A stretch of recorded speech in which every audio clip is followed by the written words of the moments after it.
Okay, so reply to this video. If you have TMJD, temporal mandibular joint disorder, then that looks really painful, right? Yeah, okay, here's some stretches.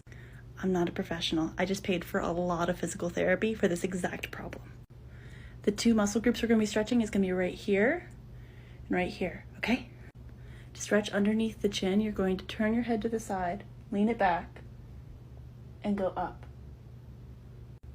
I had no idea that my head even moved in that direction before PT, and it has solved 90% of my pain. Okay, second stretch. You can go up to a wall, you're going to put your arm at a 90-degree angle, and you're just going to lean forward.